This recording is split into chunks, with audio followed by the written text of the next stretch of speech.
Hello, ladies and gentlemen. Yeah, I'm a low-level guy with CERT.LV, doing some malware bits and bytes stuff. So the title of my presentation is A8 equals Q. So how to reweaponize a malware sample. So this is cyber chess, so I had to put a chess-related slide in it. So pawn, that's a basic or the most simple piece in chess game. It's basically something pretty disposable that you want to use to defend the other more valuable pieces or to exchange your pawn for like advancing your strategic position. But that's in the beginning of the game. In the end game, pawns become much more important, and especially so when the pawns are approaching the 8th row, because then you can do promotion, so you can change your pawn to a much more valuable piece, like a queen or a horse, if you want to. So that's somewhat similar to a piece of malware or a malware sample, because there are plenty of malware samples around. You just have to look carefully in your email inbox or on the web, for example. But the trick I'm going to show to you is how to turn a malware sample that you might find in your inbox into a cyber weapon that is quite nice, in my opinion. So the thing is, like, when the pawn reaches the 8th row, you can swap it for another figure of your color, so either black or white. But with a malware sample, you basically change the color. So instead of having a piece of malicious or enemy code, you force it to obey to your control, and now it's your piece of cyber goodie. So let's step back a few centuries, or basically a millennia. So we're here, and basically we're on the border of Western civilization, and it has been so that for the last millennia, more or less. So we live in an interesting time, an interesting neighborhood, and there are lots of bears living somewhere there, you know, like Fancy Bear and all the other bears. So, well, they do want to know what's happening on this side of the border, so we can't complain of having like lack of samples to look at. So yeah. So the basic motivation was that me and our colleagues within CERT, we did the research, which was like real fun for us. And thank you to Varis and Bibe for letting us having fun.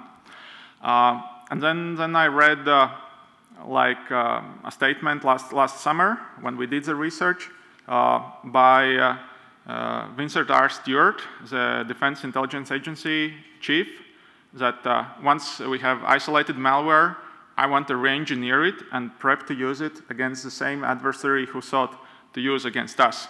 So basically, that was a public statement in a conference where a person of a major weight within the US intelligence community says that basically that they are able to do the same thing as we were researching, or capable of doing the same. So it's quite interesting that I assume it's a cyber deterrence, what they're doing, and they're stating that, okay, you can try to attack us with a malware, but we can re-engineer it and throw it back at you. And well, my statement was that, well, that's not really that deterring, because I can do it the same. I can do it too. only difference is that Vincent R. Stewart is like a three-star Marine general, probably like 2 meters wide, 2 meters high, and I'm not that impressive in deterring things and malicious actors. And what's also known from WikiLeaks, a very reliable source, right, is that US intelligence community has used similar techniques before. So it maintains a library of application development techniques borrowed from in-the-wild malware, basically to try to hide their tracks and to pretend to be like a commercial malware instead of APT. So that gave us the motivation to publish our research. And now it's this is basically an ode to the analyst. So everybody is talking about AI nowadays and machine learning, and I just want to show that there is still some value in not outsourcing everything to AI, but having, you know, a real person behind a console somewhere. So here is Garry Kasparov losing to IBM, Deep Blue, somewhat 20 years ago. And what I want to challenge you is that I expect that in the next few years it still won't be possible for your sandbox solution to re-engineer malware and pack it back and to make it deployable as a cyber weapon, while an analyst can do it. So there's still some sense in keeping some humans in the loop. All right, so this is what I have presented last year. So last year I was in this conference. I was presenting on the analysis part, so how to read the emails and the attachments. That wasn't the whole truth, because we can also reply to malicious attachments with malicious attachments. So that's how the malware, the sample architecture looks like. So it was in Microsoft Office document, which is basically a zip archive with an embedded PostScript image, which was furthermore encrypted. That contained some more PostScript code. Then that contained shellcode. That outer shellcode contained some more shellcode, which was encrypted. Then within that encrypted shellcode was a dropper executable. Then within the dropper executable, there was a payload buffer, which was encrypted and zipped. And then within that payload executable, there is a command and control domain, which is basically the crown jewels, right? So that's how a modern modular malware sample looks like. So layers upon layers of software written by different teams and then packaged nicely together and sent to the happy receiver. So it's somehow the analysis part, I would say, is you know, if you just keep doing it and pounding against the tasks, in the end you'll succeed in doing the analysis. So I mean, like any monkey with a wrench can do this, you know, take a running engine and then dismantle it into all the pieces. I think you demonstrate your comprehension and skill when you build it back and it works, and even more when you build it back and then modify some things and it works even better than before. So painting like this BMW badge in red is not doesn't count. But yeah, so we can. Last year I showed how to tear the sample apart in all the layers. Now I'll show you how to build it back and that it works. So this is like an executive summary. So if you want to continue browsing your Twitter feed, just look at this slide or the next slide. So this is how a modern modular malware piece looks like. So layers upon layers of different things, and then inside there is a nastiness. So what we can do, or the service, that we can put your nastiness or, I don't know, your name in there and pack it all back, and it works. So now back to your Twitter. Okay, so what are the challenges? So I showed you the overview. The challenges are from the logical point of view, it's you just have to do everything in reverse. But practically, like, you have to defeat all the levels of compression, encryption, compression, encryption, encryption, compression, and so on. Why do we want to do it? Is because this way you can borrow the goodies, which are the CVEs here, so all the exploits. So I don't know how to find vulnerabilities, how to do exploit development. Bernhard knows, but I assume it's pretty difficult. And this way we can borrow things from people who have done it and kindly send to our inboxes. So yeah, you have to be able to reverse all those steps if you want to do it the most nice way possible. So to change something here, then do the encryption, then that will be in the payload, and the whole payload will be different. So when you encrypt it, the whole container is different. You go back. So in the end, like one bit of change here will make like everything here be different, substantially different. So it's a logical small edit, but like it looks like a huge diff.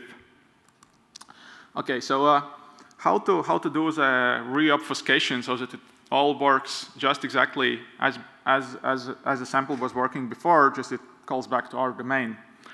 So you have to do the reobfuscation, or basically like swapping out the bride with the guy and then putting all the veils back. We were lucky because it was all the algorithms were symmetric. So encryption equals decryption. And then there were like 3 methods that we used. So first of all is known algorithms. If there is like a zip encryption, then yeah, we have good luck with that. You just import a library that does the encryption or decompression or compression, and that's it.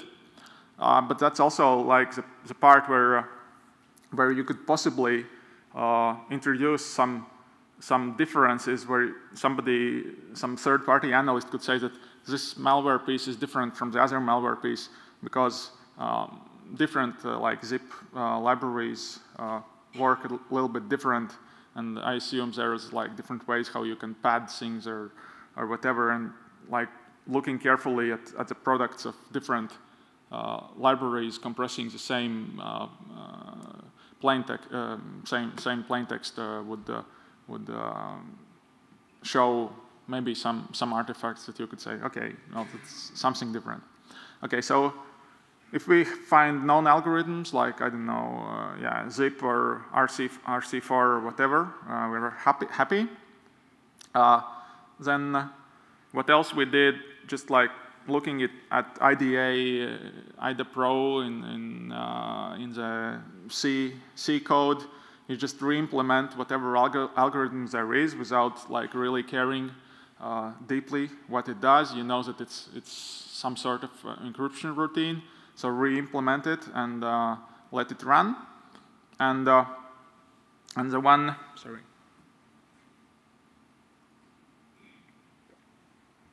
The one approach I liked the most was that you can generate something that is similar, like a one-time pad in encryption. So because you have a malware sample, so you have a thing that works, so you can let it run in a controlled environment and force it to do the heavy lifting for you. So because of keystream was not affected by the ciphertext or plaintext. So you can just isolate the place in code which does encryption. Then you can feed the algorithm with a buffer full of zeros, and then you get your keystream out. It's like super simple. It's not very elegant approach because it it makes your code very large. I had like, I don't know, 2 megabytes big buffer or something. So that's you do not get credit for nice code, but it works, and that's what I cared about. So yeah. All in all, this is like a proof of concept. It's one Python script where with a one command line parameter, which is a new command and control server for malware to phone home. And in the background, there is like Wireshark packet capture, where you can see that, and that the sample is calling home to cycon.org, which was the academic conference where we first published this research. So yeah, it works. It's kind of nice. But so what? Well, the so what is, first of all, you can, like what we showed was the most somewhat complicated. From one point of view, most complicated. From the other point of view, the most easy way how to get yourself your own cyber weapon if you want to, because you borrow all the difficult parts. You just change the command and control, and that's it. You can also but there are some cons to it, because you need to implement your own server side that speaks the same malware command and control protocol. But I expect that not to be a super difficult task for any capable programmer, because you have a sample that speaks that protocol, and you can see in the code or in either where the protocol is being handled. So you see all the commands that it speaks and stuff. So I assume it's a few days or even less for a good programmer guy or girl. So okay, you can just change this and then run it nicely. You can also choose, and you say, okay, I want my own custom payload. So you can then you can replace all of this with your payload, as long as it's not, okay, this is all assembly land. So you have to make sure that you do not run over the buffer sizes. So you can only make your new custom payload as big as the original payload is, but like a few 100K of assembly is pretty good enough. I think it was even more. So if you want, you can also replace the whole dropper with something new. If you just want to get some writes on the system, and then you have your own way of escalating privileges, or you don't need escalation of privileges, you're happy to run with the privileges you had, then you can just replace the dropper. You can also just borrow replace the shell code, the whole shell code, and just borrow the EPS, the word exploit. So there are different choices. You can borrow the whole thing or just parts of the thing. And you know, I have kids, so they play with Legos. So it's a little bit like, you know, like Legos. So you receive some Lego in your mail. So you take it all apart and change some pieces and stack it all together. And because computers are built so that, I don't know why, but they work. So you can all stack it back together, and it works if you don't change the length and stuff. So now the consequences.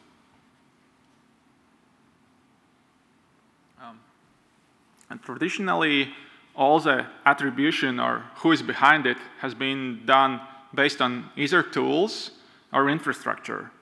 Now, Now we can borrow the tools, and we can also reuse kind of the infrastructure which is in the neighborhood of the original threat actor. So if I really want to attack Estonia car, I can take this Russian piece of malware, change the CNC, write the server side, then host it in some environment which is publicly attributed to known like Russian hosting, like Russian APT hosting providers, and then off I go. And when you, if you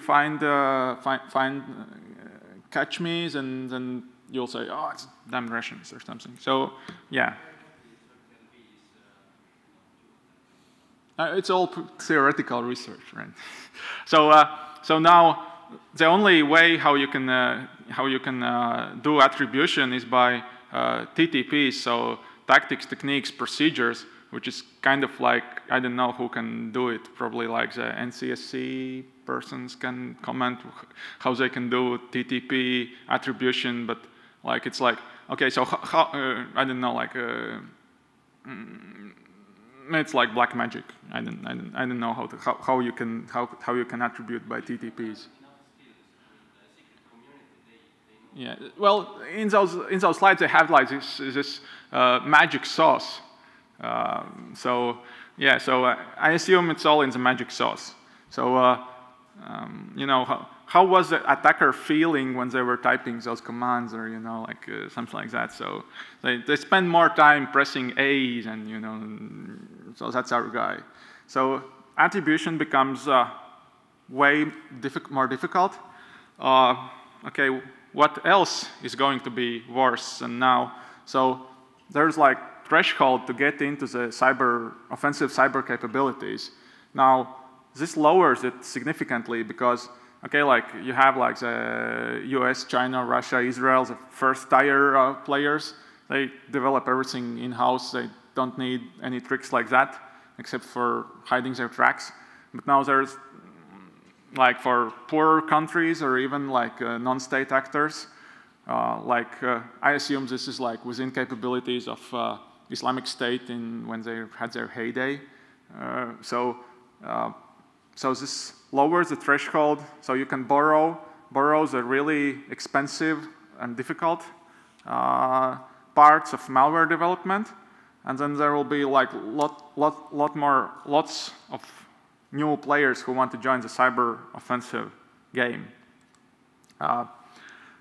As I said, like this is not the final solution, so you still need your cyber operation capability, but basically what you need is like lots of mouse operators.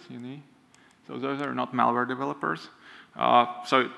So you take the magic part out. You can steal or borrow as you want from somebody who's better than you.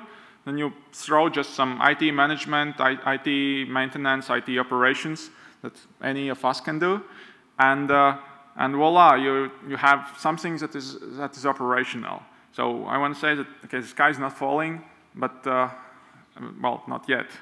So yeah.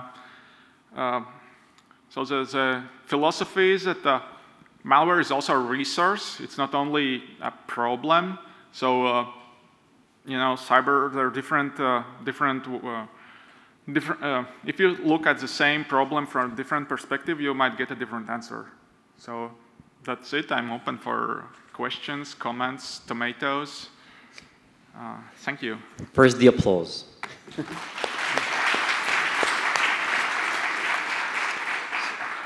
You have a question. Awesome. On the attribution, you were saying that it's going to be more difficult, but with something like a 2 meg buffer of zeros, when we catch the original sample, which we do in most of our investigations, it'd be pretty clear it was fiddled with.